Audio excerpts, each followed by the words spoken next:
That is the source. I want to add another piece over here. There's something else we sing on Friday night, which is going to tell us a lot. We kind of just sing through it. I think it's a nice singy-songy. There's a lot of depth to it. Shabbat is called Makor HaBeracha, the source of all blessings.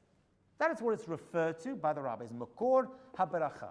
We've seen that in our Friday night tefillot, the source of all blessing. The first time the word Barech appears, Baruch or Barech, that's the root, is in relation to, anybody know, which part of creation do we see the word Baruch, or that root, Bet, Resh, Chaf, mentioned in relation to? Man. Not man, before man, not grass. A specific creature. That's interesting. It's actually the fish. The fish. Yeah?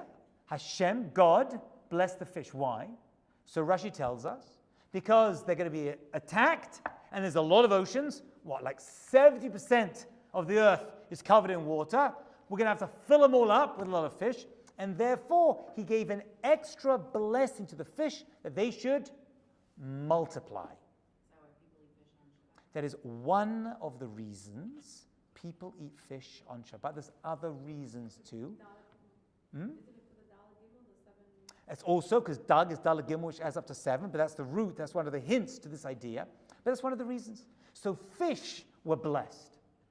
But Shabbat is also blessed as well. What's the connection? Well, let's look at the word itself. Bet, Resh, Chaf.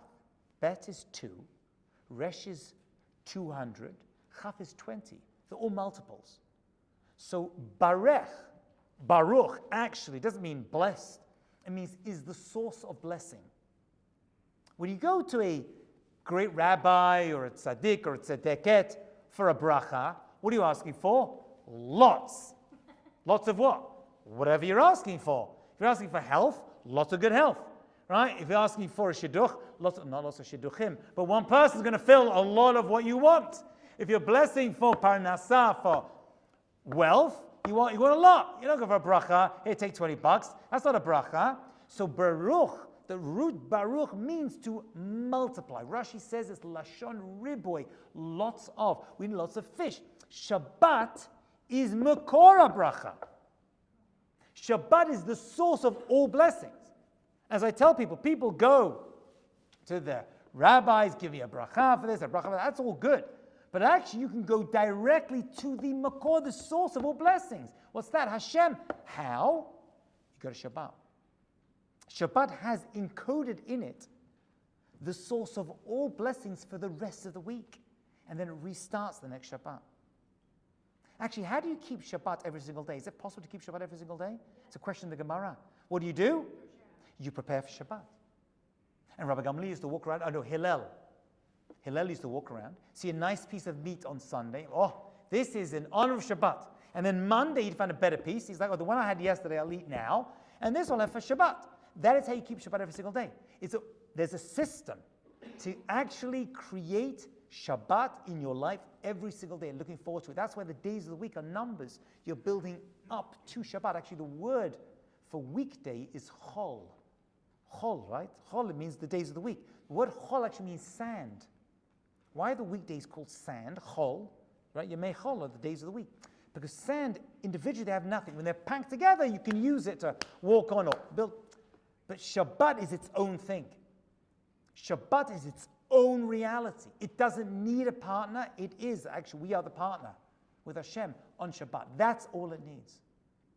What do you mean that Shabbat is? It doesn't, every other day of the week comes with a partner. Sunday goes with Monday, Tuesday with Wednesday, Thursday and Friday, and Shabbat stands alone.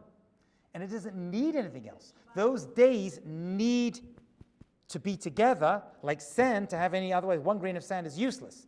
Right? You can only walk on a beach, there's lots. So that's chol. Shabbat is its own thing. It holds itself together. And it represents duality. So Okay, so there's a lot of that's part of the doubling up. Right? We double up, we have 2 loaves of bread, right? And there's the garden to keep. There's a lot of doubling up when it comes to Shabbat. But really it's a bracha. A bracha is a doubling up, right? As the letters will intimate there as well. So it's God Day. It's the source of all blessing. So the secret to Jewish success, I know people tell you, we know how to invest, and become lawyers, and we're smart. I'll tell you what the real source of Jewish success is. It's actually Shabbat. Then you're like, but I know people who don't keep Shabbat are successful. Which proves that there's a generational success that can pass down.